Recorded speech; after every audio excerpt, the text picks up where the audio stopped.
Hello friends, welcome you all. आज हम vision IAS के 6th Feb वाले डेली करंट अफेयर्स डिस्कस करेंगे।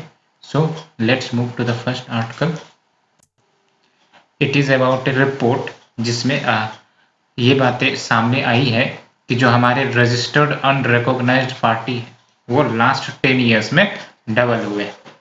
तो इस रिपोर्ट को बारे में जानने से पहले सबसे पहले हमें भारत की जो पॉलिटिकल पार्टीज हैं उनके बारे में थोड़ा सा बेसिक जानकारी होना चाहिए।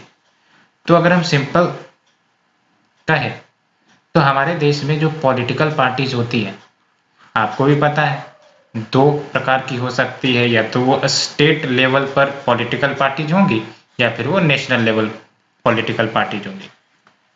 और इसमें भी एक डिस्टिंक्शन होता है, चाहे वो स्टेट लेवल वाली पार्टी हो या फिर नेशनल लेवल वाली पार्टी हो, तो उनको बेसिकली रिकॉग्नाइज्ड पार्टी हो सकती है या फिर अनरिकॉग्नाइज्ड पार्टी होंगी।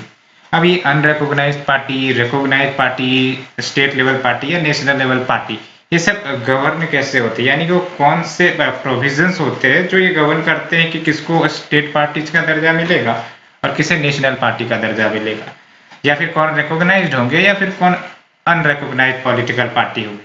तो इसके लिए आपको भी पता है ये सब गवर्न होते हैं रिप्रेजेंटेशन ऑफ पीपल एक्ट 1951 के तहत। और वो 1951 के तहत और भी बहुत सारे जो rules and regulations political parties को रेगुलेट करने के लिए बनाए जाते हैं। तो वैसे तो प्रीलिम्स और मेंस पॉइंट्स ऑफ व्यू से रिप्रेजेंटेशन ऑफ पीपल एक्ट काफी इंपॉर्टेंट है, उसके बारे में हम कभी और चर्चा करेंगे, लेकिन हम इस रिपोर्ट के बारे में जान लेते हैं। तो क्या कहा गया है कि रजिस्टर्ड अनरिकॉग्नाइज्ड पार्टीज पिछले 10 सालों में डबल हुए हैं। और ये रिपोर्ट कौन जारी किया है, तो आप देख सकते हो एसोसिएशन फॉर डेमोक्रेटिक रिफॉर्म, जो कि एक एनजीओ है।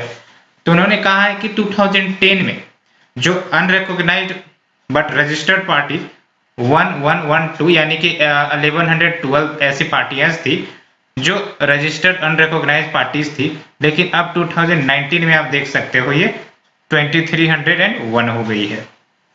तो ये जो 2360 political parties overall election commission से रजिस्टर्ड है और 2301 यानी कि 97.50% ऐसे हैं जो अनरिकॉग्नाइज्ड है। तो आप देख सकते हो 97.50% जो पॉलिटिकल पार्टीज है वो अनरिकॉग्नाइज्ड के कैटेगरी में आते हैं।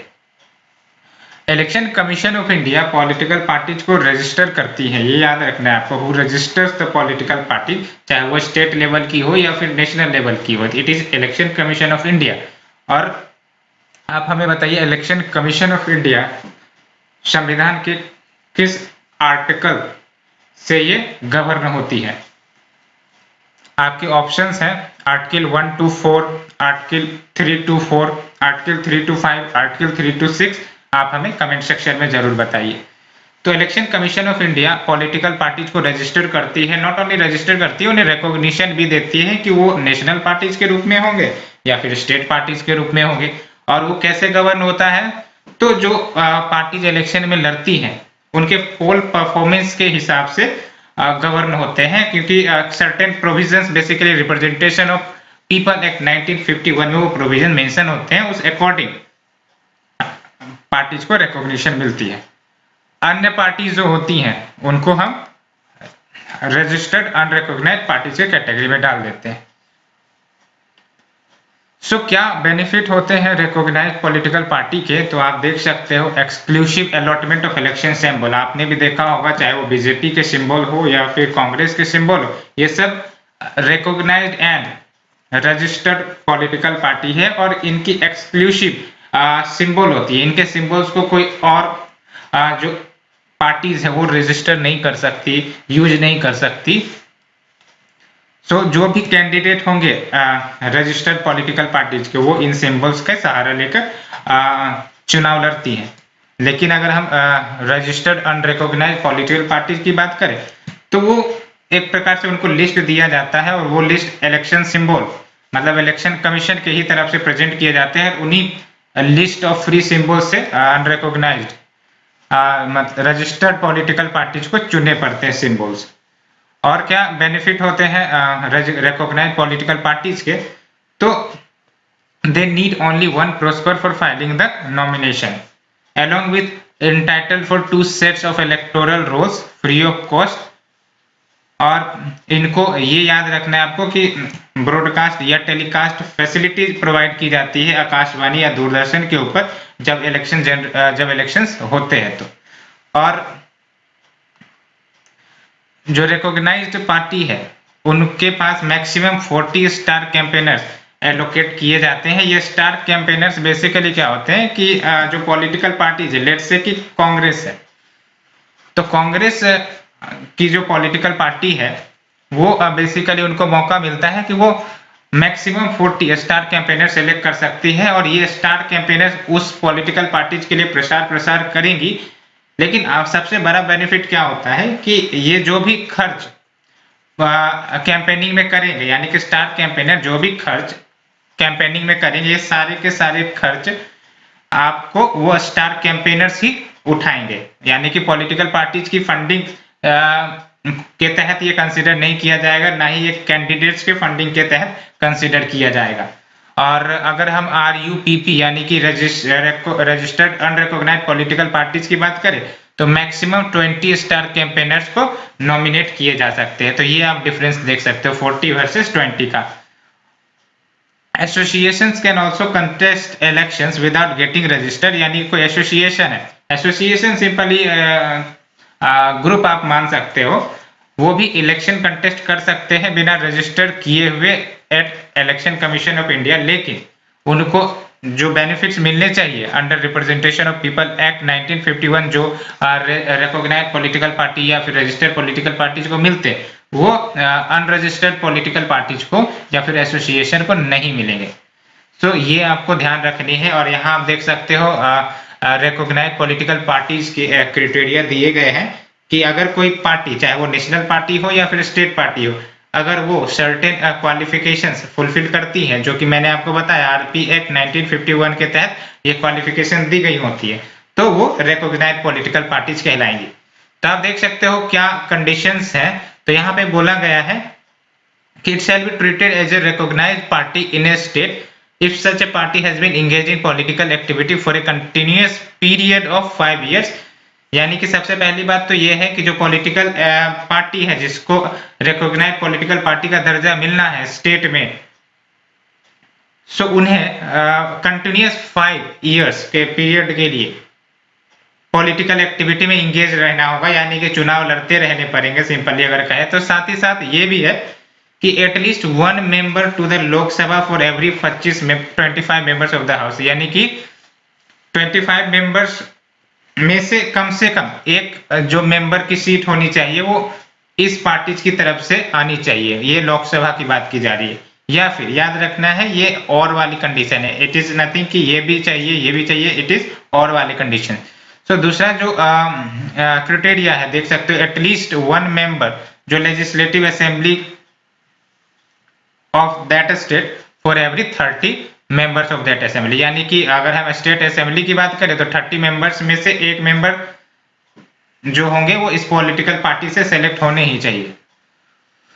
अलॉन्ग विद जो अन्य क्राइटेरिया है देख सकते हो, total number of valid vote polled वो 6% से कम नहीं होने चाहिए as such general election in the state, यानी कि अगर 100 वोट पड़े तो जो वोट्स इन्हें मिलने चाहिए रिकॉग्निशन के लिए वो 6 या फिर 6 से ज्यादा होने चाहिए। और अगर कोई पॉलिटिकल पार्टीज को रिकॉग्नाइज्ड पॉलिटिकल पार्टीज 4 या फिर मोर देन 4 स्टेट्स में मिल जाता है तो उसको नेशनल पार्टीज का दर्जा मिलेगा। वैसे तो और भी बहुत सारे कंडीशंस हैं, वो हम विजन IAS के मंथली करंट अफेयर्स वाले में देखेंगे। और आपको बता दें कि जनवरी का monthly current affairs vision IAS का आने वाला है, तो हम जल्द ही उसे भी अपडेट करेंगे अपने इस चैनल पर, तो जुड़े रहिए। सो अब बात करते हैं प्रीलिम्स 2021 के लिए क्या इंपॉर्टेंट है। तो आप सबसे पहली बात तो रिप्रेजेंटेशन ऑफ पीपल एक्ट 1951, इसके कम से कम कुछ पॉइंट्स आपको जरूर पता होने चाहिए क्योंकि ये काफी इंपॉर्टेंट एक्ट है। और दूसरा इंपॉर्टेंट बात की जो क्राइटेरिया है रिकॉग्नाइज्ड पॉलिटिकल पार्टीज का उसे भी पता होने चाहिए। साथ ही साथ जो स्टेट वर्सेस नेशनल पार्टीज के क्राइटेरिया है या टर्म्स एंड कंडीशन है कि how they will be called as national party, ये पता होने चाहिए। चौथा इंपॉर्टेंट बात आपको ये पता होनी चाहिए कि हमारे देश में total number of national parties कितने हैं, नेशनल पार्टी की बात कर रहे हैं। स्टेट पार्टीज के डाटा आपको याद रखने की जरूरत नहीं है। हाँ, स्टेट पार्टीज के जो एलिजिबिलिटी क्राइटेरिया है उसका आपको पता होना चाहिए। और क्या बातें आपको याद रखने चाहिए, तो ये मेंस के लिए आप यूज कर सकते हो कि अनरिकॉग्नाइज्ड रजिस्टर्ड पार्टीज की संख्या डबल हुई है 10 सालों में, ये आप मेंस के लिए यूज कर सकते हो। और बाकी स्टार कैंपेनर्स एक इम्पॉर्टेंट टॉपिक है। स्टार कैंपेनर्स के बारे में मैंने तो आपको बताया ही, लेकिन आपको कुछ अन्य पॉइंट्स भी इसके बारे में पता होने चाहिए जो आपको नेट से अवेलेबल मिल जाएगी, या फिर आने वाले समय में मैं स्टार कैंपेनर्स के ऊपर भी वीडियो जरूर बनाऊंगा। सो इतना काफी है, और आने वाले समय में इलेक्शन से जुड़े जो भी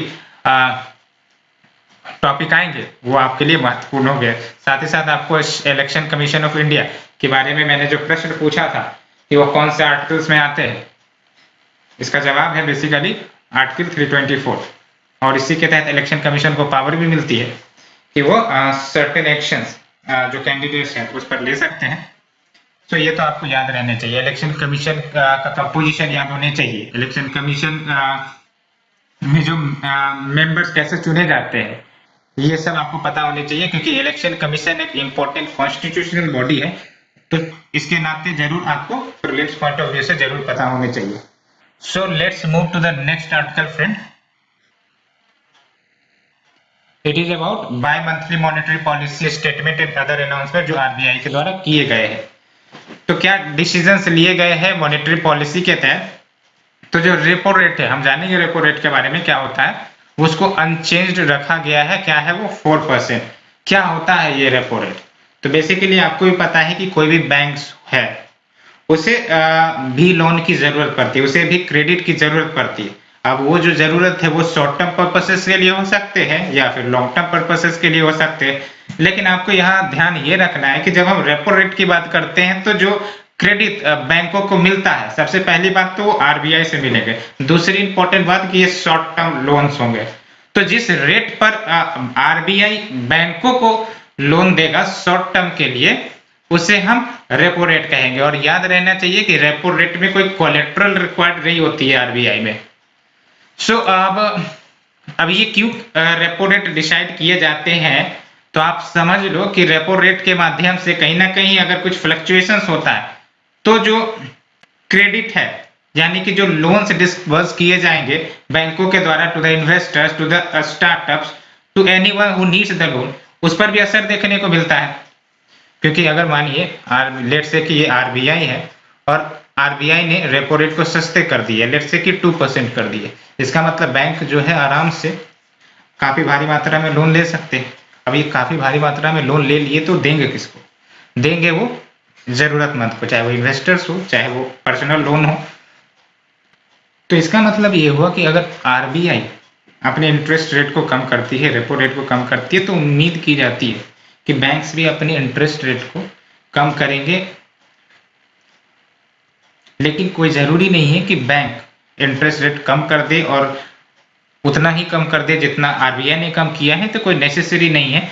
ये तो बैंक के ऊपर डिपेंड करते हैं। और ये जो इंटरेस्ट रेट डिटरमाइन किए जाते हैं बेसिकली एक फॉर्मूला होता है, उसके आधार पर डिटरमाइन किए जाते हैं। सो जब भी आपको याद रखना है कि जब भी आरबीआई इंटरेस्ट रेट कम करती है तो इसका मतलब वो इकोनॉमी में लिक्विडिटी इन्फ्यूज करना चाहती है।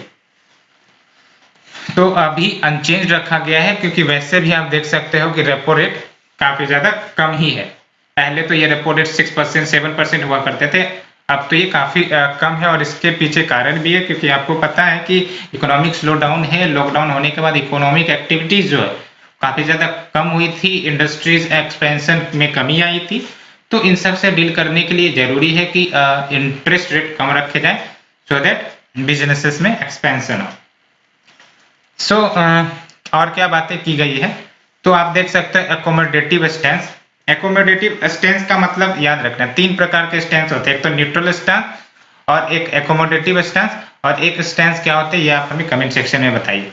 एकोमोडेटिव स्टैंस में क्या होते हैं कि या तो रेपो रेट कम किए जाएंगे या फिर न्यूट्रल रखे जाएंगे। यानी कि लेट्स से कि अभी 4% है, तो भविष्य में यानी कि आने वाले जो अगले मीटिंग होगी वो या तो 4% ही रखेंगे या फिर 4 से 3% कुछ भी किया जा सकता है, लेकिन 4 से कम भी किए जा सकते हैं। ये होता है आपका एकोमोडेटिव स्टैंस। इसमें ये कहा गया है कि जब तक रिवाइव नहीं होता है इकोनॉमिक ग्रोथ का, तब तक हम एकोमोडेटिव स्टैंस ही रखेंगे। और कोविड-19 के कारण जो इकोनॉमी के ऊपर इम्पैक्ट पड़े, उस इम्पैक्ट से भी निजात पाने के लिए ये जरूरी है कि हमें रेपो रेट को कम ही रखना है। सो दैट अलोंग विथ ये भी बोला गया कि इन्फ्लेशन को विद इन टारगेट भी रखने, क्योंकि आपको भी पता है कि अगर more and more liquidity infuse की जाती है इकोनॉमी में, तो कहीं ना कहीं जो इन्फ्लेशन है वो बढ़ने के चांसेस हो जाते हैं। तो साथ ही साथ ये भी बोला गया है कि इन्फ्लेशन को भी कंट्रोल करके रखा जाए। और एकोमोडेटिव स्टैंस की बात मैंने कही, आप देख सकते हो, when central bank cut rates to inject money into the financial system, यानी कि आने वाले समय में रेट्स कट किए जा सकते हैं। और न्यूट्रल स्टांस का मतलब यानी कि वो न्यूट्रल, यानी कि कोई चेंज करने की जरूरत नहीं है। और एक तीसरा स्टांस क्या होता है, आप हमें बताइए। तो अन्य डिसीजन क्या लिए गए हैं, तो आप देख सकते हो लिक्विडिटी मेजर्स के ऊपर क्या लिए गए। लिक्विडिटी का मतलब सिंपली कह सकते हो कि how much money is available in the economy, एक प्रकार से हम ये कह सकते हैं। यानी कि आप समझ सकते हो कि जो कैश होते हैं वो काफी ज्यादा लिक्विड होते हैं, यानी कि how we can easily exchange with other goods, इसको आप लिक्विडिटी कह सकते हो। जैसे कि अगर हम लैंड की बात करें तो लैंड और कैश में कंपैरिजन करें तो लैंड की लिक्विडिटी कम होगी। यानी कि अगर हम लैंड किसी पर्पस के लिए हमें पैसे की जरूरत है या फिर कुछ इमरजेंसी आ गई, तो हम चाहेंगे कि लैंड बेचकर मनी एक्वायर कर ली जाए, तो संभावनाएं कम हो जाती है, क्योंकि कोई जरूरी नहीं कि आपको उस समय वो बायर मिल ही जाएंगे। दैट मीन्स कि जो लैंड की जो लिक्विडिटी होगी वो कम होगी, लेकिन जो कैश होते हैं वो सबसे ज्यादा लिक्विड फॉर्म में होते हैं। फिर गोल्ड, सिल्वर, ये सब भी मोर लिक्विड ही होते हैं, तो आप इन जनरल याद रख सकते हैं। तो आप देख सकते हो कैश रिजर्व रेशियो और the amount of cash that banks are required to maintain with RBI at zero interest.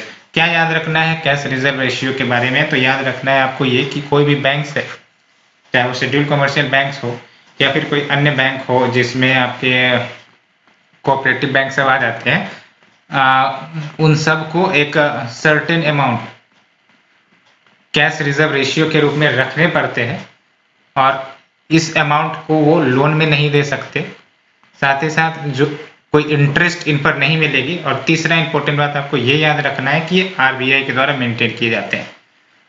और कैश रिजर्व रेशियो को फिर से 4% पर लाया जाएगा इन 2 फेजेस, क्योंकि आपको पता है इससे पहले कैश सीआरआर को 3% कर दिया गया है।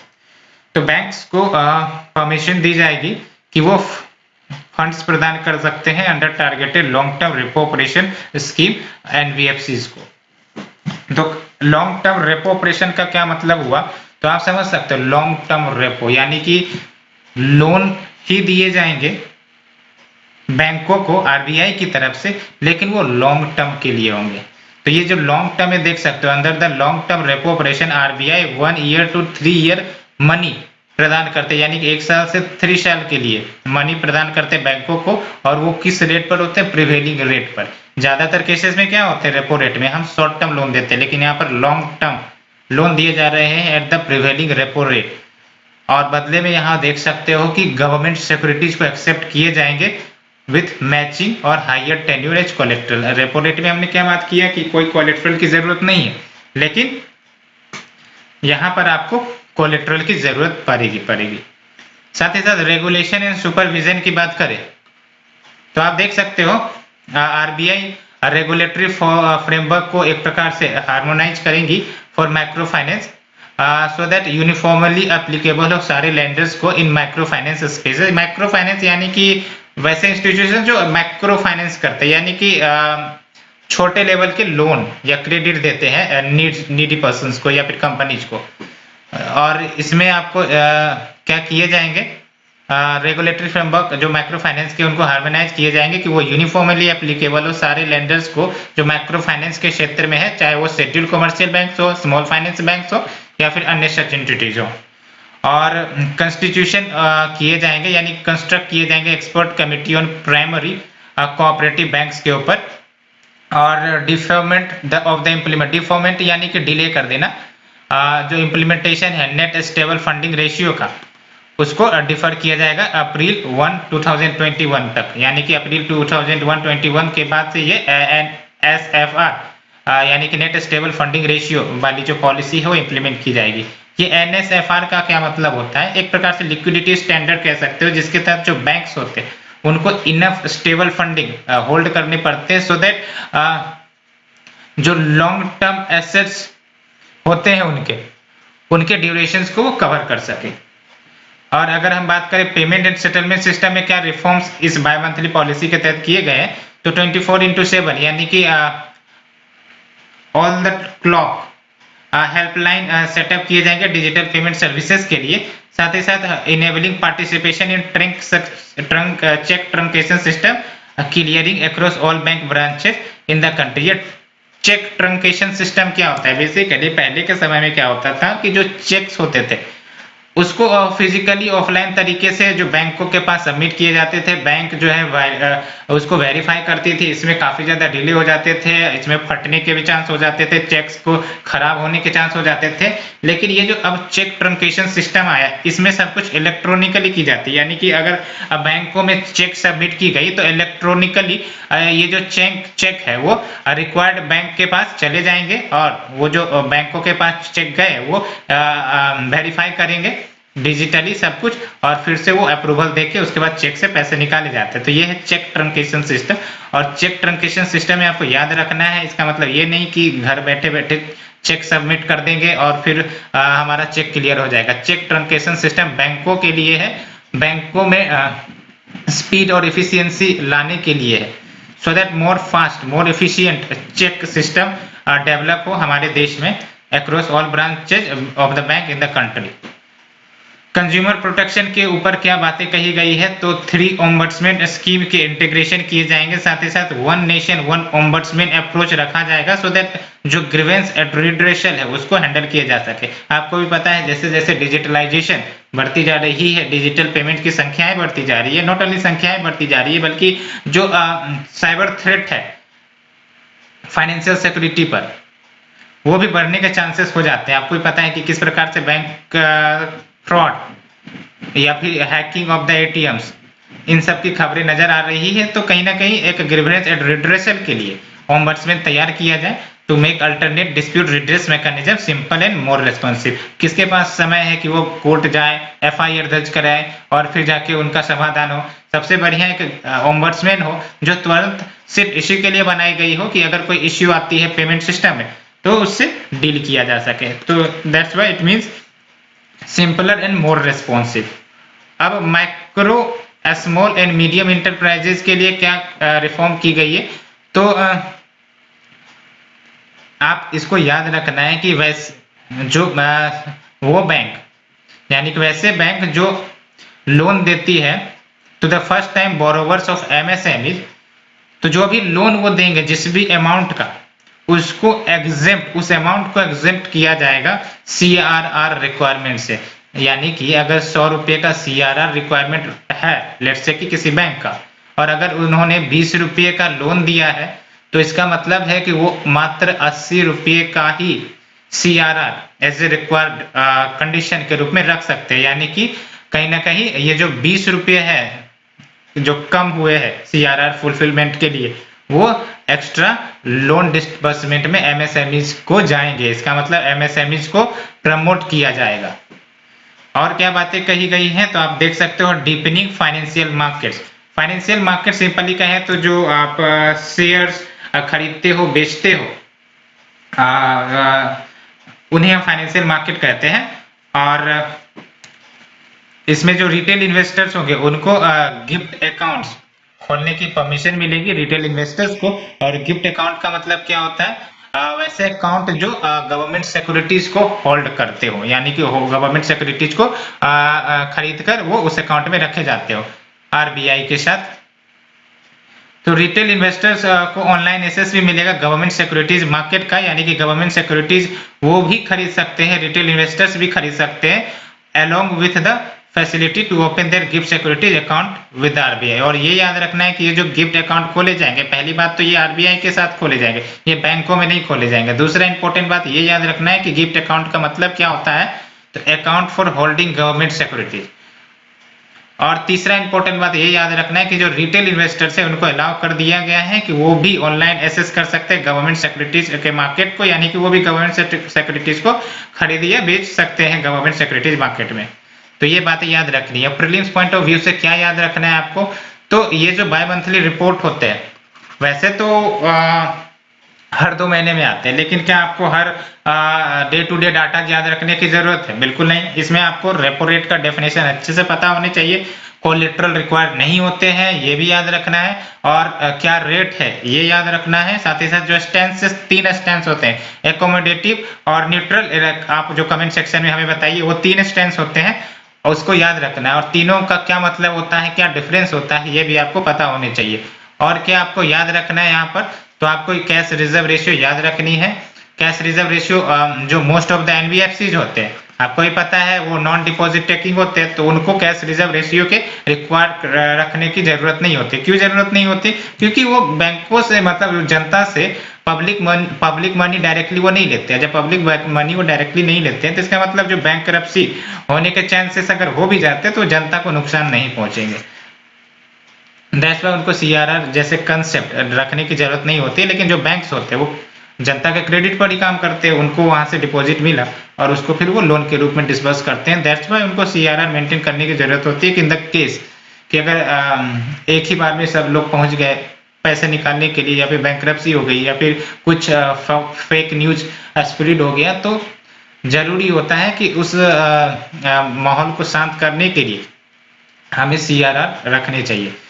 ऐसे इवेंट बहुत सारे हो चुके हैं हिस्ट्री में, चाहे वो आपका ये जो पंजाब महाराष्ट्र कोऑपरेटिव बैंक थे, पीएमसी बैंक, और भी जो अन्य बैंक थे, जिसमें क्या हो रहे थे कि जनता एक साथ एक बार ही वो कैश निकालने के लिए आ गए। तो इस प्रकार की स्थिति कहीं ना कहीं बैंक सिस्टम को या बैंकिंग सिस्टम को प्रभावित जरूर करती है। सो और क्या याद रखना है आपको, तो लॉन्ग टर्म रेपो ऑपरेशंस बिल्कुल याद रखने हैं आपको, और basically net stable funding ratio ये याद रखना है कि क्या होता है net stable funding ratio. Economics में आपको कुछ कंसेप्ट जरूर याद रहने चाहिए, क्योंकि जब तक ये कंसेप्ट याद नहीं रहेंगे वो क्वेश्चन आपको सॉल्व नहीं होते, क्योंकि भले क्वेश्चन हल्के हो लेकिन वो लॉजिकल होते हैं। जैसे इन्फ्लेशन पर क्वेश्चन, CRAR पर क्वेश्चन हो जाते हैं, कैपिटल एडिक्वेसी रेशियो पर क्वेश्चन आते हैं, वो सिंपल होते हैं लेकिन वो लॉजिकल होते हैं। तो डेफिनेटली आपको लॉजिक डेवलप करने की जरूरत होती है। और आप पेमेंट सेटलमेंट सिस्टम में ये जो ओम्बर्सवेन वाली है ये याद रख सकते हो। चेक ट्रंकेशन सिस्टम किसका है ये याद रखो, एनपीसीआई का। एनपीसीआई चेक ट्रंकेशन सिस्टम चलाती है, और चेक ट्रंकेशन सिस्टम क्या होता है ये आपको पता होने चाहिए। साथ ही साथ जो कंज्यूमर प्रोटेक्शन के लिए तो वैसे ओम्बर्समैन की जरूरत है ही है, लेकिन ये याद रखने कि जो बैंक्स हो गए, यानी कि जो एमएसएमई को लोन देंगे, उनको CRR रिक्वायरमेंट उतना एग्जेम्प्ट कर दिया जाएगा। ये न्यू अमेंडमेंट्स आए हैं। सो अब let's move to the next article. It is about linking all farmers to institutional credit. क्या कंटेक्स्ट है, तो बेसिकली गवर्नमेंट ने एग्रीकल्चरल क्रेडिट टारगेट को 16.5 लाख करोड़ तक एनहेंस किया है, यानी कि बढ़ाकर कर दिया है फाइनेंशियल ईयर 2022। और जो फोकसेस किए जाएंगे वो एनिमल हस्बेंड्री, डेयरी, फिशरी के ऊपर ज्यादा फोकस इस बार किया जाएगा। तो इंस्टीट्यूशनल क्रेडिट की अगर हम बात करें तो काफी पाइवटल रोल, काफी मुख्य रोल प्ले करता है एग्रीकल्चरल डेवलपमेंट ऑफ इंडिया में, क्योंकि आपको ही पता है कि अगर इंस्टीट्यूशनल क्रेडिट नहीं दी जाती है, फार्मर्स के द्वारा ये इंस्टीट्यूशनल क्रेडिट नहीं उठाए जाते हैं, तो कहीं ना कहीं ये जो मनी लेंडर्स होते हैं वो हाई रेट ऑफ इंटरेस्ट पर लोन देते हैं, और कहीं ना कहीं किसान उसे चुका नहीं पाते, या अगर चुका पाते हैं तो जो बेनिफिट उनको एग्रीकल्चर खेती करने से होती है वो कम पड़ जाती है। क्योंकि अगर लेट्स से कि किसी एक सीजन में एग्रीकल्चरल क्रॉपिंग किए गए और उसमें से 100 रुपये का प्रॉफिट हुआ, और उसमें से 70 रुपये अगर मनी लेंडर को ही दे दिए गए, तो प्रॉफिटेबिलिटी कितनी कम हो गई। That's why we need institutional mechanism, जिसके तहत फार्मर्स को क्रेडिट अगर लेने पड़े तो वो यहीं से ले, मनी लेंडर्स पर जो डिपेंडेंसी है वो कम हो जाए। अदरवाइज चांसेस तो ये भी हो जाते हैं कि अगर फार्मर्स ने लोन चुकाना नहीं संभव हो सका तो उनके लैंड्स भी जब्त कर लिए जाते हैं। So that's why institutional credit काफी ज्यादा इंपॉर्टेंट होगा एग्रीकल्चरल डेवलपमेंट के लिए। और large number of formal institution agency जिसमें cooperatives, regional rural banks, schedule commercial bank, SSG involve होंगे प्रोवाइडिंग क्रेडिट। ये सब इंस्टीट्यूशन तो बहुत अब तेजी से डेवलप हो रहे हैं, लेकिन अगर आप 10 साल या फिर 15 साल पीछे चले जाओ तो ये इंस्टीट्यूशनल क्रेडिट रूरल एरियाज में नहीं थे। दैट्स वाई मनी लेंडर का डोमिनेंस काफी ज्यादा था और कहीं ना कहीं एग्रीकल्चरल प्रॉफिटेबिलिटी जो थे वो प्रभावित होती थी। तो ऐसा नहीं है कि एमएसपी से ही प्रॉफिटेबिलिटी प्रभावित होती है, वो प्रभावित होती है मनी लेंडर्स और भी बहुत सारे रीजनल फैक्टर्स के कारण। तो ये भी आपको याद रखने चाहिए। और being more affordable, institutional credit has direct bearing on the cost of production, इसके बारे में मैंने आपको बताया। और एग्रीकल्चरल क्रेडिट जो है नियरली डबल हो गई है 13.92 लाख करोड़। आप देख सकते हो 2013 से 14 टू 2019-20 तो कितना ज्यादा पेनिट्रेशन एग्रीकल्चरल क्रेडिट का कितनी तेजी से हो रही है, काफी खुशी की बात है। तो क्या इश्यूज हैं, कुछ कमियां भी तो होंगी ही, अगर कुछ फायदे हैं तो हमें कमियां को जानने की जरूरत है सो दैट आने वाले समय में उन कमियों को दूर भी कर सके। तो issues related to agricultural credit, तो आप देख सकते हो जो शेयर है नॉन इंस्टीट्यूशनल क्रेडिट का भी 30% है, यानी कि अगर 100% क्रेडिट फार्मर्स लेते हैं तो इसका मतलब 30% क्रेडिट कहां से लिए जा रहे हैं, नॉन इंस्टीट्यूशनल क्रेडिट से। और skewed agency shares institutional credit में देखने को मिलते हैं which more different on schedule commercial bank. और शेड्यूल कमर्शियल बैंक की एक बहुत बड़ी खामियां ये है कि हर जगह ये ब्रांच नहीं खोलते, रूरल एरिया में ये ब्रांच नहीं खोलते। आपने कभी भी नहीं देखा होगा कि एक रूरल एरिया में जो प्राइवेट शेड्यूल कमर्शियल बैंक से उनके मोर देन एक ब्रांच या फिर 2 ब्रांच होते हो। तो ये कमियां होती है क्योंकि वो प्रॉफिटेबिलिटी पे चलती है। अगर ब्रांच खोलने से नुकसान ज्यादा हो जाएगा तो ब्रांच वहां पे नहीं खोलेंगे। ऐसा नहीं है कि एसबीआई है तो वो गवर्नमेंट की सुनेगी, वो ब्रांचेज एक्सपेंड करेंगे, तो ऐसा ये प्राइवेट शेड्यूल कमर्शियल बैंक के साथ देखने को नहीं मिलता है। साथ ही साथ regional disparity in the sense कि जो नॉर्थ ईस्टर्न रीजन देख लो या फिर अन्य जो आपके ईस्टर्न स्टेट देख लो, झारखंड बिहार, यहाँ पर जो कमर्शियल बैंक्स कह लो या फिर कोऑपरेटिव बैंक्स कह लो, इनकी संख्या कम होती है। तो अगर इनकी संख्या कम है तो ये भी एक समस्या ही है, क्योंकि इससे भी कहीं ना कहीं जो फार्मर्स की एसेसिबिलिटी इंस्टीट्यूशनल क्रेडिट के लिए वो प्रभावित होती है। और क्या स्टेप्स लिए गए हैं इंस्टीट्यूशनल क्रेडिट को इंक्रीज करने के लिए, तो देख सकते हो इंटरेस्ट सबवेंशन स्कीम लाए गए थे।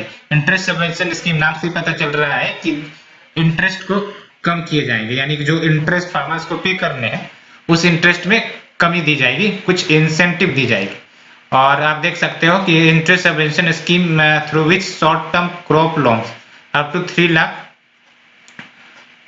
जो फार्मर्स को दिए जाएंगे at an effective interest rate of 4% per annum. तो काफी लो इंटरेस्ट रेट पर लोन दिए जाएंगे, तो काफी बढ़िया बात है, क्योंकि इस प्रकार के इंटरेस्ट रेट कहीं ना कहीं प्रमोट करेंगी फार्मर्स को मोर इंस्टीट्यूशनल लोन लेने में। साथ ही साथ किसान क्रेडिट कार्ड आपने नाम सुना ही होगा। इसके तहत जो फार्मर्स हो उनको इनेबल किए जाते हैं कि वो क्रेडिट ले to purchase crop seeds, fertiliser, diesel, other inputs at 4% interest. और इस बार यूपीएससी प्रीलिम्स में काफी ज्यादा पेचीदा क्वेश्चन किसान क्रेडिट कार्ड पे आए थे, आपने भी उसे देखा होगा। तो इसका मतलब क्या हुआ, प्रीलिम्स 2021 के लिए आपको किसान क्रेडिट कार्ड के बारे में जानना ही होगा। नॉट ओनली जानना ही होगा, आपको थोड़ा सा डिटेल में जानना पड़ेगा, क्योंकि आजकल यूपीएससी स्कीम्स के डिटेल में जाकर पूछ रही है और इस डिटेल के बारे में आपको जानकारी होनी चाहिए। कम से कम मैं बोलता हूं कि जब भी गवर्नमेंट स्कीम्स आप पढ़े तो कम से कम 8 पॉइंट, मिनिमम 8 पॉइंट आपको पता होने चाहिए उस स्कीम के बारे में, सो दैट किसी भी फॉर्मेट में क्वेश्चन फ्रेम किए जाए तो आप आराम से उसे डील कर सके। ये मैंने बात की। और यहाँ आप देख सकते हो distribution of agricultural house hold who have taken loan by source of loan, ये आप याद रख सकते हो, ऑर्डर याद रख सकते हो आप। Institutional credit loan 61%, non institutional अभी भी 30% है, और जो इंस्टीट्यूशनल नॉन इंस्टीट्यूशनल दोनों से लेते हैं वो 9% है। तो क्या ऑर्डर आप देख सकते हो, इंस्टीट्यूशनल 1 नंबर पे है, जो नॉन इंस्टीट्यूशनल है वो 2 नंबर पे, जो मिक्स्ड है वो 3 नंबर पे। तो ये ऑर्डर आप याद रख सकते हो, ये मेंस राइटिंग में आपको मदद करेंगे। सो प्रायोरिटी सेक्टर लेंडिंग आपको पता होनी चाहिए। इसके तहत जो शेड्यूल कमर्शियल बैंक्स होते हैं उनको एक certain share of their credit वो कुछ स्पेसिफिक सेक्टर्स को देने होते हैं, चाहे वो एजुकेशन के सेक्टर में हो या फिर एमएसएमई हो या फिर रिन्यूएबल एनर्जी प्रोजेक्ट हो, और भी अन्य लिस्ट है, वो लिस्ट भी आपको थोड़ा सा पता होना चाहिए, क्योंकि इस बार भी प्रायोरिटी सेक्टर लेंडिंग से क्वेश्चन आए। तो आप ये समझ सकते हो कि ये जो बैंकिंग का जो क्षेत्र है प्रीलिम्स 2021 के लिए कितना इंपॉर्टेंट हो जाता है। और क्या याद रखना है आपको प्रीलिम्स 2021 के लिए, तो इसमें जो मैंने आपको बात किया, सबसे पहली बात तो आप ये याद रखो कि किसान क्रेडिट कार्ड के बारे में आपको पॉइंट जनरेट करने, नॉट ओनली, उसके बाद प्रायोरिटी सेक्टर लेंडिंग के बारे में भी आपको 4-5 पॉइंट पता होने चाहिए। और इंटरेस्ट सबवेंशन स्कीम जो लाई गई है, इस इंटरेस्ट सबवेंशन स्कीम के बारे में भी आप 4-5 पॉइंट जरूर जान लें। और बाकी ये जो ऊपर वाले पॉइंट हमने डिस्कस किए वो एक्चुअली किसके लिए हैं, वो आपके मेंस पॉइंट ऑफ व्यू से ज्यादा इंपॉर्टेंट है। So let's move to the next article. It is about ministry of electronics and information technology. उन्होंने draft national strategy on blockchain release की है। तो हम जानेंगे क्या बातें इस ड्राफ्ट नेशनल स्ट्रेटेजी में की गई है। और चूंकि ये ड्राफ्ट स्टेज में है तो आपको उतना ज्यादा प्रीलिम्स पॉइंट ऑफ व्यू से डिस्कस करने की जरूरत नहीं है। हम जानेंगे कि ब्लॉकचेन टेक्नोलॉजी क्या होती है। सो ये जो डॉक्यूमेंट है इंफॉर्मेशन प्रदान करती है on the strategies for metamorphosing Indian blockchain ecosystem to harness the benefit of blockchain technology. और सबसे पहली बात तो हम ब्लॉकचेन के ही बारे में जानेंगे। तो ब्लॉकचेन एक प्रकार से इनोवेटिव डिस्ट्रीब्यूटेड लेजर टेक्नोलॉजी है जो shared ledger between the various party. Simply अगर कहे तो ब्लॉकचेन टेक्नोलॉजी एक ऐसी टेक्नोलॉजी है जहां से अगर कुछ ट्रांजैक्शंस किए जाते हैं, लेट्स से कि मैं एक कंप्यूटर ऑन किए हुए हूं और मैं कुछ भी ट्रांजैक्शन करता हूं या फिर कुछ भी चेंजेस करने का कोशिश करता हूं सिस्टम में, तो याद रखना है कि ब्लॉकचेन टेक्नोलॉजी वो चेंजेस अन्य कंप्यूटर जो इस टेक्नोलॉजी से लिंक्ड है वहां पर भी शोकेज करेगा, है ना। तो अगर मैंने यहाँ कुछ चेंज किया तो वो चेंजेस यहाँ पर भी शो होंगे, वो यहाँ पर भी होंगे, यहाँ पर भी होंगे, यहाँ पर भी होंगे, यहाँ पर भी होंगे। और सबसे इंपॉर्टेंट बात ये है कि इसमें आप छुपा नहीं सकते, यानी कि अगर इन्होंने चेंज किए हैं तो ये चेंज जरूर रिफ्लेक्ट होंगे अन्य कंप्यूटर में। ऐसा नहीं है कि फेसबुक की तरह या फिर अन्य सोशल मीडिया या फिर अन्य टेक्नोलॉजी की तरह कि हम ट्रांजैक्शंस को छुपा लिए, डाटा को हाइड कर लिए, तो ये ब्लॉकचेन टेक्नोलॉजी में नहीं होगी। दैट्स व्हाई ये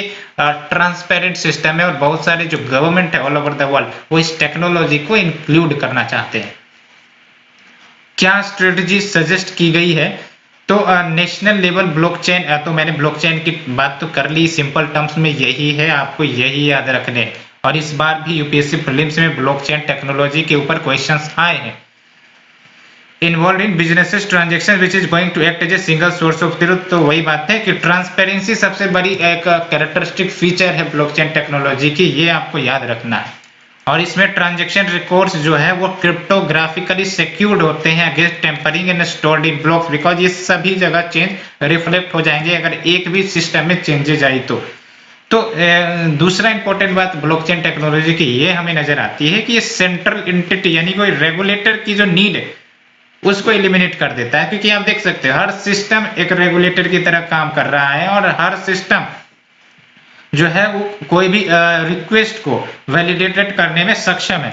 तो ट्रांसपेरेंसी, इम्यूटेबिलिटी, एफिशिएंसी, ये सब को वैलिडेट करता है। और it can be used in permission and permission less models, ये भी आपको याद रखने हैं। और इस अब बात करते हैं इस स्ट्रेटजी के बारे में, तो आप देख सकते हो नेशनल लेवल ब्लॉकचेन फ्रेमवर्क तैयार किए जाएंगे सो दैट ब्लॉकचेन टेक्नोलॉजी को अडॉप्ट किया जाए across A variety of public use care. तो पब्लिक यूज केसेस में कैसे हम टेक्नोलॉजी को इन्फ्यूज करें, इस प्रकार का फ्रेमवर्क बनाया जाएगा। साथ ही साथ एडवांस रिसर्च किए जाएंगे ब्लॉकचेन में, क्योंकि मैंने बोला कि काफी ज्यादा पोटेंशियल है। ये ट्रांसपेरेंसी को इस वे में इंश्योर कर देता है कि जो भी पब्लिक डिपार्टमेंट्स है या फिर गवर्नमेंट डिपार्टमेंट्स है वहां पर जो करप्शन जैसे इश्यूज नजर आते हैं या फिर जो नॉन ट्रांसपेरेंसी वाले जो इश्यूज आते हैं वो उसको उस चैलेंज को डील करने की काफी बड़ी पोटेंशियल रखता है। तो advances research in blockchain focused on standards, interoperability, scalability and privacy. और नेशनल रिसोर्स इंफ्रास्ट्रक्चर क्रिएट किए जाएंगे for offering blockchain as a service. साथ ही साथ blockchain sandbox environment. Sandbox environment का मतलब सिंपली एक ये कहो कि जब भी आप कोई technology in the field of any science कह सकते हो, इकोनॉमिक कह सकते हो, लेट्स से कि आप कोई ऐप ही बनाते तो क्या होता है ना कि you can not implement that concept at all India या फिर national level, international level at the one go.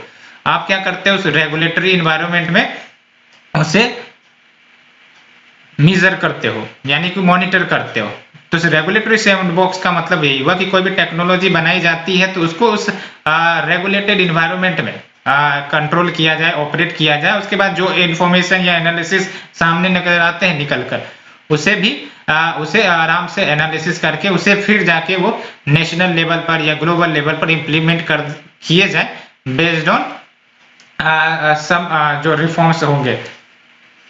So challenges क्या हैं आप देख सकते हो। तो सिक्योरिटी, प्राइवेसी, रेगुलेशन चैलेंजेस ये तो है ही है, क्योंकि आप देख सकते हो कि रेगुलेटर की जरूरत ही नहीं पड़ती। तो कहीं ना कहीं अगर कोई भी देश है वहां गवर्नमेंट होते हैं और बिना उनके रेगुलेशन के अगर कोई चीजें घटित हो रही है तो कहीं ना कहीं सिक्योरिटी प्राइवेसी का तो कंसर्न आ ही जाता है ना। और इंफॉर्मेशन टेक्नोलॉजी एक्ट जो हमारा है अभी प्राइवेसी के ऊपर कोई सेफगार्ड्स नहीं रखता है जो ब्लॉकचेन के ऊपर अप्लाई होते हो। Skill and awareness related challenges जैसे limited man power, performance and scalability challenges भी है। और ब्लॉकचेन के बारे में तो हमने बात की ही की। तो आपको प्रीलिम्स पॉइंट ऑफ व्यू से क्या याद रखने हैं, काफी इंपॉर्टेंट टॉपिक है फ्रेंड्स, इसके बारे में आपको जानने चाहिए। सबसे पहली बात तो आपको ब्लॉकचेन टेक्नोलॉजी के बारे में 5-6 पॉइंट्स पता होने ही चाहिए। और क्या हमारे देश में ब्लॉकचेन की जो आपकी क्रिप्टो करेंसी है क्या वो उसकी ट्रेडिंग हो सकती है? तो हाँ हो सकती है, क्योंकि हाल ही में सुप्रीम कोर्ट का फैसला भी आया था कि जो क्रिप्टो करेंसी है, ये तो आपको भी पता है कि क्रिप्टो करेंसी ब्लॉकचेन टेक्नोलॉजी पर ही वर्क करती है। तो अब इसकी ट्रेडिंग की जा सकती है। पहले क्या था, आरबीआई ने डायरेक्ट बैन लगा दिए थे क्रिप्टो करेंसी के ऑपरेशन के ऊपर, लेकिन अब जो है वो बैन को हटा दिए गए हैं। तो ये तो बातें आपको याद रखनी ही चाहिए। सो let's move to the next news. It is about several studies conducted in regard to the impact of western disturbances on Indian climate. Western disturbances क्या है? ये geographical concept है, हम जानेंगे वेस्टर्न डिस्टर्बेंसेस का क्या होता है। तो बेसिकली इसको समझने के लिए आप एक कंसेप्ट देखो कि हमारा जो देश है आपको भी पता है मॉनसूनल क्लाइमेट के लिए क्वालिफाई करता है, यानी कि Indian climate is typically monsoonal. और मॉनसूनल में क्या होता है, 4 महीने का कंटिन्यूअस रेनफॉल होता है। उसके बाद आपका विंटर आता है, उसके बाद आपको स्प्रिंग आते हैं, उसके बाद आपको समर आते हैं। तो इस फेज में हमारा सीजन चलता है। लेकिन जो अगर हम सिंपल कंसेप्ट देखें कि रेनफॉल आने का क्या कंडीशन होता है, तो इंडियन लैंड मास वो लो प्रेशर जोन में तब्दील हो जाती है जून तक के महीने में। उसके बाद जो साउथ वेस्ट मानसून है इंडियन ओशियन से, वो इंडियन लैंड मास पर पड़ती है और फिर वो पूरे भारत में वो फैल जाती है।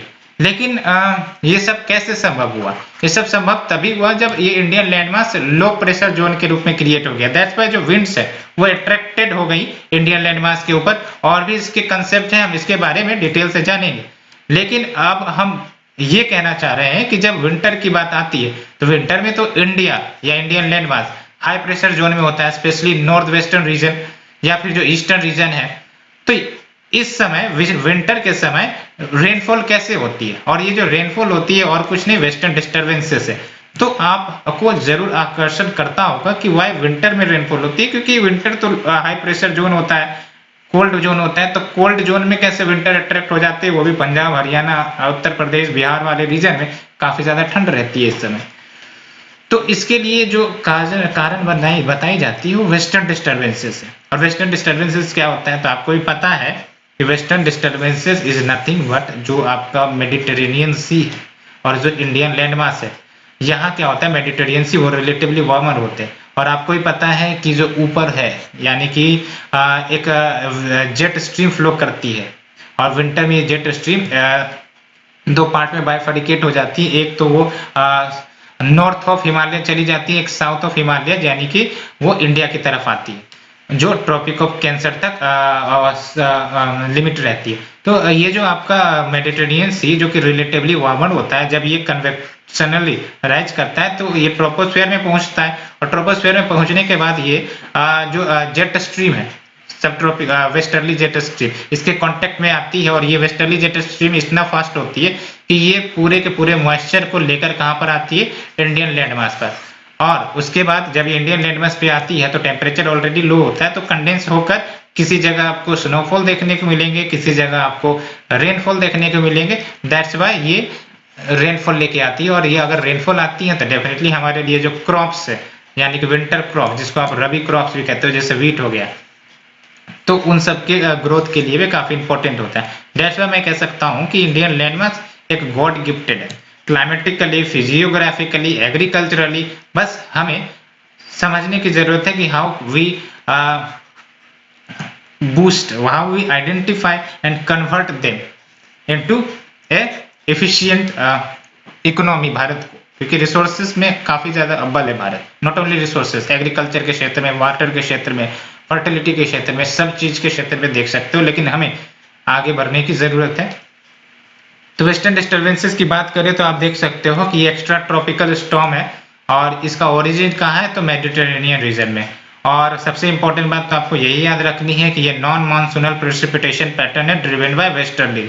तो स्टडीज में क्या फाइंड आउट किए गए, क्योंकि सेवरल स्टडीज किए गए वेस्टर्न डिस्टर्बेंसेस के ऊपर, तो क्या फाइंडिंग रही, आप देख सकते हो 30% जो एनुअल प्रेसिपिटेशन होते हैं नॉर्थ वेस्ट रीजन में, जिसमें आपका जम्मू कश्मीर है, लद्दाख है, हिमाचल प्रदेश, उत्तराखंड है, वो रिसीव करते हैं रेन को विंटर में, और मोस्टली एसोसिएटेड किससे, वेस्टर्न डिस्टर्बेंसेस के एसोसिएटेड है। और ये जो वेस्टर्न डिस्टर्बेंसेस है वो रेनफॉल का कारण बनती हैं over adjoining places of north India, तो ये भी आपको पता होनी चाहिए। जो प्रेसिपिटेशन एसोसिएटेड है वेस्टर्न डिस्टर्बेंसेस के कारण वो हिमालयन क्लाइमेट को इन्फ्लुएंस करती है, glaciers, snow water storage, flora fauna, agriculture, crops and human inhabitant. Western disturbances काफी वाइटल होती हैं रबी क्रॉप्स के लिए ओवर नॉर्थ वेस्ट इंडिया। आपको ही पता है कि रबी क्रॉप्स में भले ही आपको रेनफॉल कम जरूरत पड़े as compare to the kharif crop जैसे राइस हो गया, लेकिन रेनफॉल की जरूरत पड़ती है। सो अगर इन्हें गॉड गिफ्टेड रेनफॉल आती है तो कोई परेशानियां ही नहीं है, यानी कि जो लैंड मास या एग्रीकल्चरल फील्ड रेनफॉल के लिए डिपेंडेंट है तो उनके लिए तो बेनिफिशियल है। ऑल्सो रेन स्नोफॉल या स्नो मेल्ट हिली रीजन्स में जो होते हैं वो कंट्रीब्यूट करते हैं किसमें, रिवर फ्लो में, ड्रिंकिंग वाटर, क्योंकि ग्राउंड वाटर को भी तो कहीं ना कहीं रिचार्ज करने का काम करता है for people living down stream. क्या adverse weather elements associated with western disturbances, यानी कि वेस्टर्न डिस्टर्बेंसेस आती हैं तो क्या एडवर्स वेदर एलिमेंट्स आपको देखने को मिलते हैं। तो सबसे इंपॉर्टेंट बात तो प्रेसिपिटेशन है। प्रेसिपिटेशन का मतलब क्या हुआ कि जो droplets in the form of snowfall, in the form of rainfall, ये सब के रूप में आती है। तो स्नोफॉल, रेनफॉल, हेल, याद रखना आपको, हेल स्टॉर्म्स भी होती है लीडिंग टू लैंडस्लाइड, एवलांचेस। तो ये कंडीशंस और ये कहानियां आपको जरूर न्यूज में देखने को मिलती ही होंगी।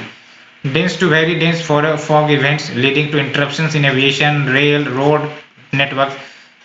तीसरी इंपॉर्टेंट बात तो ये आपको ही पता है कि कोल्ड वेव जैसी कंडीशंस क्रिएट हो जाती है, cold wave, severe cold wave और sudden spell of low temperatures over a wide area. और इस बार तो आपने महसूस किया भी होगा वेस्टर्न डिस्टर्बेंसेस के कारण जो रेनफॉल आई थी, हर साल होते हैं, आप इसे ऑब्जर्व कर सकते हैं। ज्योग्राफी के लिए अगर आपको कुछ तैयारी करनी है तो इसके लिए बेस्ट है कि यू ऑब्जर्व जो भी फेनोमेना आप स्टडी करते हो, चाहे साइक्लोन करते हो या फिर विंटर या सीजन करते हो, तो उसके लिए जरूरी होता है कि आप ऑब्जर्व करें और ऑब्जर्वेशन से आप जरूर आपको क्लियरिटी देखने को मिलेगी। And cold day to severe cold condition, तो ये सब है। अब बात करते हैं प्रीलिम्स 2021 के लिए आपको क्या याद रखने, तो आप देख सकते हो। और सबसे पहली बात तो वेस्टर्न डिस्टर्बेंसेस के बारे में याद रखने। वेस्टर्न डिस्टर्बेंसेस में आपको कारण जरूर याद रखने, और मेडिटेरेनियन सी की जो मैंने बात की, Mediterranean sea map point of view से काफी ज्यादा इंपॉर्टेंट है। तो आपको याद रखने की जरूरत है कि कौन कौन से जो लैंड है वो शेयर करते हैं मेडिटेरेनियन सी से। कुछ आइलैंड के भी नाम है जो जरूरी है, जो आपको जानने की जरूरत है। और हम आने वाले समय में मैप मार्किंग के भी क्लासेस लेकर आएंगे और आपको मैप पॉइंटिंग के बारे में भी बताएंगे। तो ये सब बातें तो हो गई। अन्य बात आपको क्या याद रखनी है, तो मैंने कारण बताया आपको याद रखने की, और ये याद रखना है कि ये जो वेस्टर्न डिस्टर्बेंसेस है वो मॉनसूनल प्रेसिपिटेशन नहीं है, ये नॉन मानसूनल प्रेसिपिटेशन है। और जो रबी क्रॉप्स हैं, रबी क्रॉप्स के कुछ इंपॉर्टेंट क्रॉप्स होते हैं उसके बारे में आपको जानने की जरूरत है। और वेस्टर्न डिस्टर्बेंसेस के लिए रबी क्रॉप्स, मतलब रबी क्रॉप्स के लिए काफी इंपॉर्टेंट होते हैं वेस्टर्न डिस्टर्बेंसेस, ये तो याद रखना ही रखना है। और प्रेसिपिटेशन जो वेस्टर्न डिस्टर्बेंसेस में होते हैं याद रखना है कि स्नोफॉल, रेनफॉल, हेलस्टॉर्म तीनों के फॉर्म में होते हैं। ऐसा नहीं है कि सिर्फ रेनफॉल होता है। स्नोफॉल जम्मू एंड कश्मीर, हिमाचल प्रदेश या फिर उत्तराखंड, यहाँ पर आपको स्नोफॉल मिल जाएंगे। और हेलस्टॉर्म तो आपको इस रीजन में मिलते ही मिलते हैं, साथ ही साथ रेनफॉल भी मिलते ही है, और ये आपने महसूस भी किया होगा।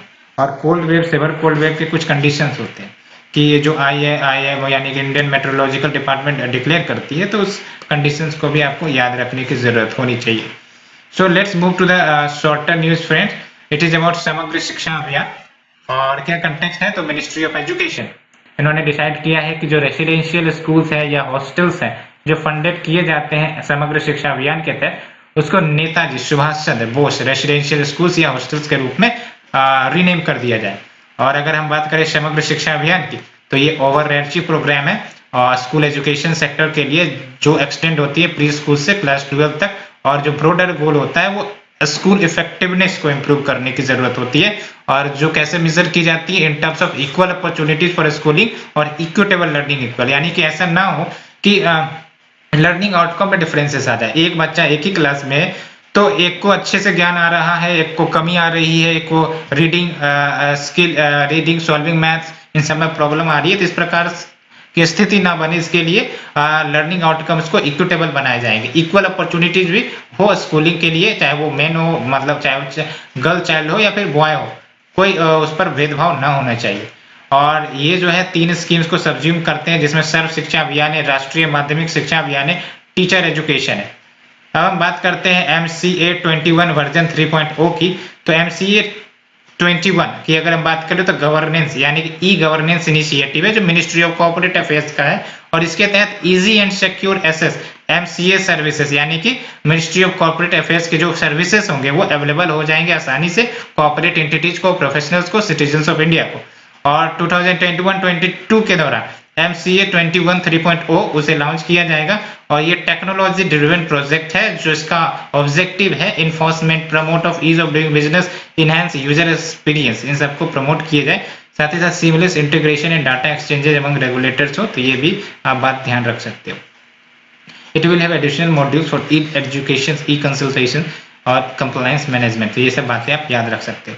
The next news is democracy index. वैसे तो इसके बारे में आपको याद रखना है हु रिलीजेज, इससे ज्यादा आपको याद रखने की जरूरत नहीं है, ये सब जो डाटा है ऐसा फालतू है, don't go in the trap. सिर्फ आप ये याद रखिए इकोनॉमिस्ट इंटेलिजेंस यूनिट, हाँ जब वर्ल्ड बैंक या फिर WTO या फिर जो अन्य इंपॉर्टेंट ऑर्गेनाइजेशन है यूनाइटेड नेशन, तो उन सब के रिपोर्ट आते हैं तो उसको डिटेल में डिस्कस करने की जरूरत होती है, उसमें भी क्या आपको पैरामीटर जानने की जरूरत होती है। सो डेमोक्रेसी इंडेक्स के लिए बस इतना याद रखने की जरूरत है कि हु रिलीजेज इट, तो इकोनॉमिस्ट इंटेलिजेंस यूनिट, और क्या इनसाइट देता है, तो जो करंट स्टेट है डेमोक्रेसी का वर्ल्ड वाइड में उसके बारे में ये बताता है। 167 कंट्रीज का ये इंडेक्स निकाला जाता है, और बातें कही गई है कि इंडिया स्लिप किए हैं 2 प्लेसेस, 253rd पोजीशन पर आ गया है 2020 डेमोक्रेसी इंडेक्स में, और नॉर्वे टॉप किए हैं इंडेक्स को। लेकिन आपको पता है एक interesting fact, Norway constitutional monarchy है, यानी कि हम तो रिपब्लिक है, यानी कि हमारे जो देश के प्रेसिडेंट है वो इलेक्शन के थ्रू चुनकर आते हैं, और यहाँ पर कॉन्स्टिट्यूशनल मोनार्की है, यानी कि भले ही यहाँ के जो हेड ऑफ द स्टेट है वो कॉन्स्टिट्यूशनल प्रोविजंस के तहत बाइंडिंग है, लेकिन चुने जाते हैं वो हेरिडेटरी ही। और इंडिया ने कहीं ना कहीं इस बार जो परफॉर्मेंस है 2020 डेमोक्रेसी इंडेक्स का खराब हो रहा है, और जो देख रहे हो declining in ranking was attributed to democratic backsliding, जो अथॉरिटीज के द्वारा किए गए क्रैकडाउन जो सिविल लिबर्टीज के ऊपर हुआ, ये फैक्टर बताए गए। और out of 167 countries index classifies 23 countries as full democracy, 52 as flawed democracy, 35 as hybrid regimes and 57 as authoritarian regime। और इंडिया को फ्लॉड डेमोक्रेसी के रूप में कैटेगराइज किया गया है along with US, France, Brazil. तो काफी गंभीर आरोप भारत के लोकतंत्र पर लग गए हैं। कहीं ना कहीं हमें डेमोक्रेसी को इंश्योर करनी पड़ेगी, डेमोक्रेसी को ट्रू डेमोक्रेसी की तरफ लेके जाना ही पड़ेगा, क्योंकि समय की मांग है कि हमारा जो डेमोक्रेसी हो नॉट सिर्फ डेमोक्रेसी हो बल्कि वो ट्रू डेमोक्रेसी के रूप में उभर कर आए, और उसके लिए जरूरी जो स्टेप्स है, सबसे जरूरी स्टेप्स की जो सिटीजन्स है उनको एम्पावर करने की जरूरत है, और ये होना ही चाहिए। अब बात करते हैं नेक्स्ट आर्टिकल की, it is about WHO score assessment instrument. तो स्कोर की अगर हम बात करें तो टेक्निकल पैकेज है, essential interventions, recommended actions, tools, resources that aim to support countries in addressing challenges in meeting health information system need। तो स्कोर के 5 की स्ट्रेटजीज हैं। सबसे पहली बात तो survey population and health risk, दूसरा काउंट बर्थ, तीसरा काउंट डेथ, चौथा काउज ऑफ डेथ, पांचवा ऑप्टिमाइज हेल्थ सर्विस डाटा, छठा review progress and performance and जो enable data use for policy and action. और as per this only 10% death जो Africa में वो रजिस्टर किए जाते हैं। तो आप देख सकते हो कि और अफ्रीका की अगर बात की ही गई है तो आप मैप ओपन करिए और देखिए कि अफ्रीका के साथ कौन कौन से देश अलाइन करते हैं, क्योंकि important question map point of view से बन जाते हैं। साथ ही साथ जो नेक्स्ट न्यूज है हमारा वो artificial island of North Sea का है। तो recently Denmark approved a plan to build an artificial energy island North Sea में as a part of its effort to switch it to a green economy.